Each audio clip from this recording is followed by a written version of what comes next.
the food which endures to everlasting life. What does Jesus mean by that? Well, he doesn't say right off.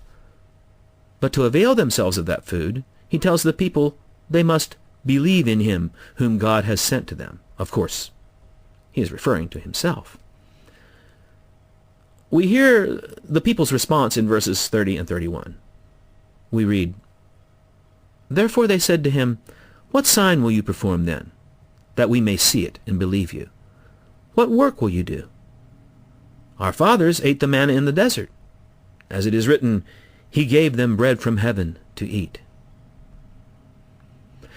These people had received physically sustaining bread at the hand of Jesus.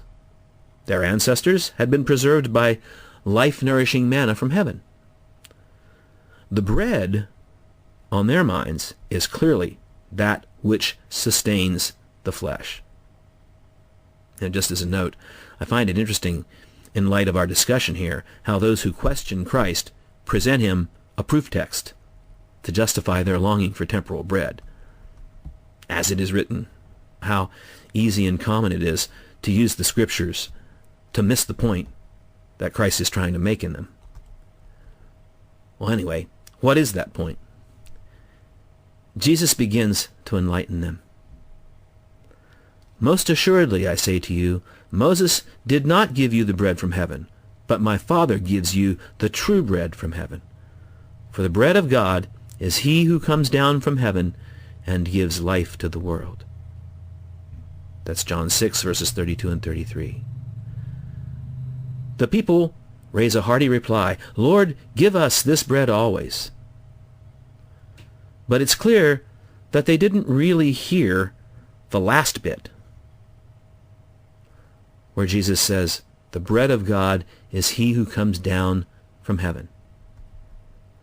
No, these folks are thinking bread, bread. That is made obvious by Jesus' very next words to them.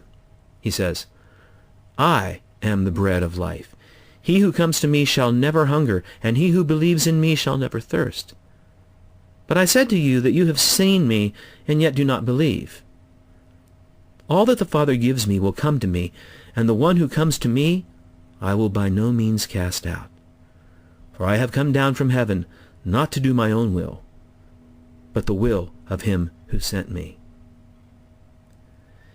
It's as if the Lord is saying, no, we're not talking manna here. The bread that comes down from heaven is me. Now, St. John tells us that when the people heard this, they complained about him because he said, "I am the bread which came down from heaven." That was in verse 41.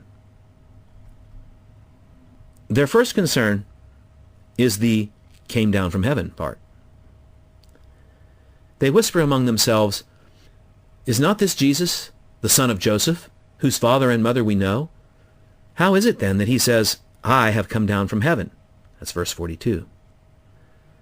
Apparently their minds are so locked and settled into visions of temporal food that Jesus' curious reference to himself as bread initially takes a second seat to his claim that he is from heaven. We'll pick up the story next time as we continue on to look at the context of this passage and come to understand what verse 63 of John 6 actually is talking about. For Ancient Faith Radio, this is Matthew Gallatin. If you'd like more information on Matthew Gallatin's ministry, visit his website at matthewgallatin.com. That's matthewgallatin.com. This has been a listener-supported presentation of Ancient Faith Radio.